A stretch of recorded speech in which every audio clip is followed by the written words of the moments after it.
कर दिया। शिक्षा विभाग की देख लीजिए, 69,000 शिक्षक भर्ती में 3.5% दिया गया। 6900 जगह जो आज तक नहीं नियुक्तियां दी इन्होंने। लखनऊ में 1.5 साल तक आंदोलन किया।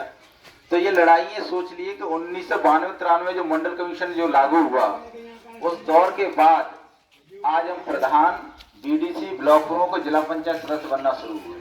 मैं उन लोगों से कहना चाहूंगा जो 90 के दशक को याद करते हैं, क्योंकि हमारे नौजवान 90 के दशक को तो ना तो जानते हैं ना इतिहास पढ़ते हैं। उन्हें लगता है कि मैं ट्रैक्टर का या बाइक का टायर पीछे बांध के और रेस लगाने से, एक्सीडेंट मारने से मेरा सिलेक्शन आर्मी में हो जाएगा, तो मैं लिख के दे सकता हूँ सिलेक्शन तो दूर चपरासी भी नहीं हो पाऊंगा।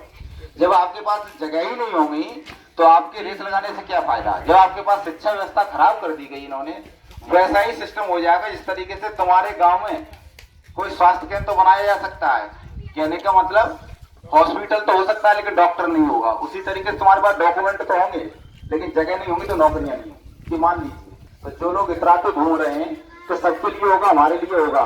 तो अपने बाप दादाओं से पूछे क्या हालत थी, तो पशुओं को पाल करके उन्होंने आपका पेट भरा, तो वही हालात हो जाएंगे। हमारे पास तो इतनी जमीन भी नहीं रहेगी, कम से कम हमारे बाप दादाओं के पास इतनी जमीन तो थी, थोड़ी बहुत उन्होंने गुजारा कर लिया, हम लोगों को पड़ा हुआ, लेकिन हमारे आने वाली पीढ़ी के पास तो जमीन भी नहीं होगी। तो ये लड़ाई हमारी अकेले की लड़ाई नहीं है, पूरी समाज की है। और ये फरवरी 2024 को स्थायी आंदोलन करेंगे लखनऊ। तो उसके लिए हम गांव डोर टू डोर घूम रहे हैं। तो सभी लोग एकजुट होकर हमें कंधे से कंधे मिलाकर साथ दें। हम आपसे वोट मांगने नहीं आए। वोट मांगने आते तो हो सकता है आपका पूरा गांव मेरे लगाता। अगर मैं इस गाड़ी में ना आकर 4 व्हीलर में आता तो आप मेरा बहुत ज्यादा सम्मान करते, ये भी मैं जानता हूँ। लेकिन 4 वाला आपकी लड़ाइयों को नहीं लड़ेगा, ये मान लीजिए। ऐसी हॉल वाले बैठने वाले लोग, बड़े बड़े नेता आपकी लड़ाइयों को नहीं लड़ेंगे। जब भी क्रांति हुई इस देश में, किसान, मजदूर, नौजवानों ने, गांव गरीब लोगों ने हमेशा क्रांति की। किसी धन्ना सेठ ने क्रांति कभी नहीं की। ये आप इतिहास उठा के देख लेना। तो अगर आपके अपने बच्चों के लिए लड़ना है, आपको अपने बच्चों को भविष्य के लिए लड़ना है, तो इस मंडल यात्रा का सहयोग करें, साथ दें। और सभी लोग 17 फरवरी 2024 को लखनऊ में जो स्थायी आंदोलन किसानों की बात होगा, उसमें प्रत्येक गांव से 10-20 लोग जाएं। हम लोग किसी से पैसा नहीं मांग रहे, हमारी बात को सुनिए। मैं जानता हूं कि अगर मैंने पैसा मांग लिया तो तुम मेरी बात भी नहीं सुनोगे, वो एक अलग विषय है कि हम अपना खर्च कर रहे हैं। हर आदमी को जुनून होता है, हमें भी समाज का जुनून चढ़ा हुआ है। अरे जब तक सांसें रहेंगी, जब तक आर्थिक हालात ठीक ठाक रहेंगे, तब तक करते रहेंगे। जब लगेगा आर्थिक पैसा नहीं है, जब में बंद कर देंगे, वो एक अलग बात है। लेकिन फिलहाल हम चल रहे हैं 9 महीने से, 9 महीने और कोशिश करेंगे चलने की, किसी भी तरीके से लखनऊ तक आपको पहुंचा दें।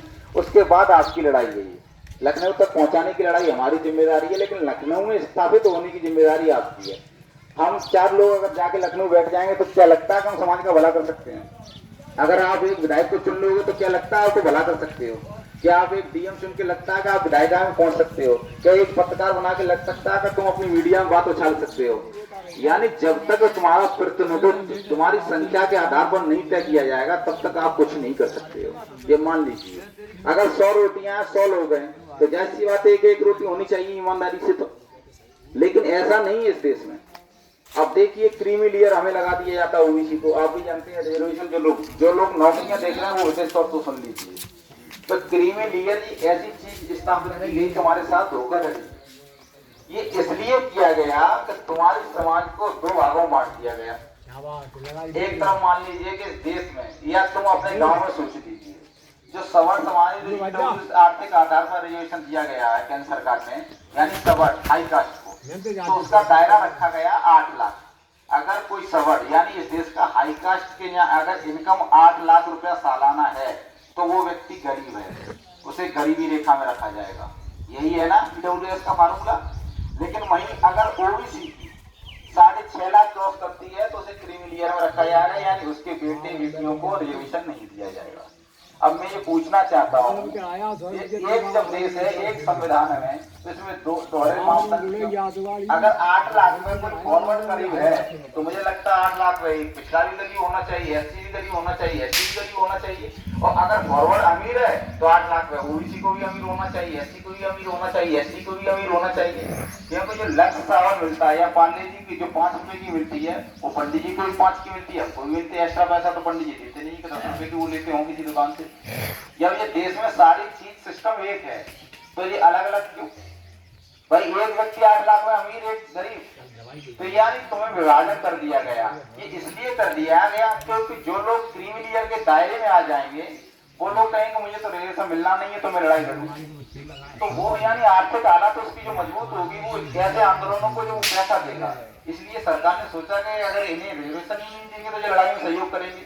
और रह गए हम और आप गाँव जैसे लोग, तो गाँव के लोगों की कंडीशन ये होती है कि समझने से पहले हंसते बहुत है। और मैं उन्हें भी धन्यवाद दूंगा जो मेरी बात को सुन रहे हैं, और उन्हें तो बहुत अधिक धन्यवाद दूंगा जो मेरे जाने के बाद हंसेंगे या मुझसे पहले हंसेंगे।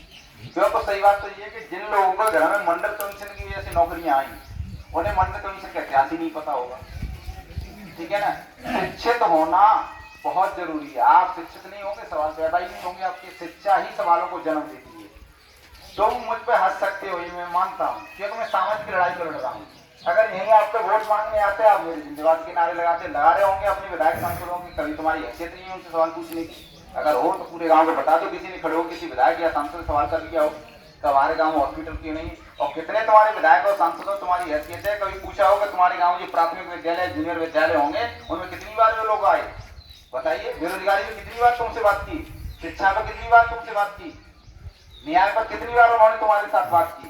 यानी वो लोग ना शिक्षा पे बात करेंगे ना न्याय पे करेंगे, क्योंकि वो जानते हैं कि अगर जिस दिन तुम्हारे घरों प्रत्येक घर में नौकरी आ गई, तुम्हारे पास रोजगार अच्छे हो गए, तो उनकी टैक्स टोलियां भरना बंद कर दोगे। किसी नेता के पीछे क्यों जाओगे? अगर किसी का एक बेटा लगा हो, किसी की बेटी लगी हो, किसी के पिता लगे हो, अगर उसे समर की जरूरत है, नल की जरूरत है, वो तो जाएगा जयपुर से पाइप लाएगा अपने यहाँ लगा लेगा, उसे विधायक से मांगेगा। क्यों?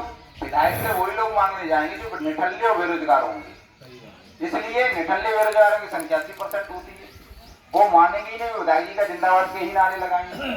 सामाजिक लड़ाई को आप नहीं लड़ोगे, आप उस लड़ाई को लड़ोगे अगर कोई यहाँ नेता आ जाएगा और 2-4 दिन अगर तुम्हारे यहाँ घूम गया तो 2-4 दिन छाती फैलाते घूमोगे इस गाँव में। अरे कि विधायक जी राजा साहब या कोई मेरे यहाँ आए थे, वो राजा साहब आपको जानता तक नहीं होगा, तो वो तो अपनी सानू तो वोट के लिए आया, चला गया। तो ये चीजें खत्म कर दीजिए। आपकी लड़ाई सबसे महत्वपूर्ण है शिक्षा। आप पहले शिक्षित हो, जो लोग पढ़ रहे हैं वो सिर्फ शिक्षा पर ध्यान दें, शिक्षा ही सबसे बड़ा उनके लिए हथियार है। जो लोग नौकरियां देख रहे हैं वो नौकरियों पर ध्यान दें, लेकिन उसके बाद जो लोग घर पर हैं वो लोग हमारे साथ चल के हमारा साथ, जो पढ़ रहे हैं उन्हें पढ़ने दो, जो नौकरियां देख रहे हैं वो नौकरियां देखें, लेकिन वो अपने घर पर बैठ के कम से कम मानसिक सहयोग तो हमारा कर सकते हैं। जो शारीरिक सहयोग लगा शारीरिक करे, आर्थिक सहयोग लगा आर्थिक करे। यानी बहुत सारे क्रीमिलियर है, लेटरेंट ये डायरेक्ट IAS बना रहे हैं, उनके सचिवालय में बैठेंगे, वही आपके लिए योजनाएं लागू करेंगे। जब आपका DM IAS वगैरह नहीं होगा और डायरेक्ट किसी एक विशेष जाति के लोग होंगे, तो क्या लगता है तुम्हारे लिए योजना निकाली जाएगी? अगर निकाली जाएंगी तो गाँव के इस देश में 90% लोग कहाँ रहते हैं? गाँव में आवास करते हैं। लेकिन तुम आज तक अपना विधायक चुन पाए किसी गाँव से? गाँव का होगा मूल निवासी, लेकिन गाँव में रहने वाला नहीं होगा। जब गाँव में रहने वाला नहीं हुआ उसे दर्द नहीं पता होगा। इसी तरीके से अब लोग कहते हैं, बहुत सारे लोग मुझसे सवाल किए थे कि ये देश गरीब है, तो मैं आपको एक बात बता दे रहा हूँ कि देश में 4-5 होटल ऐसे हैं दिल्ली और मुंबई में,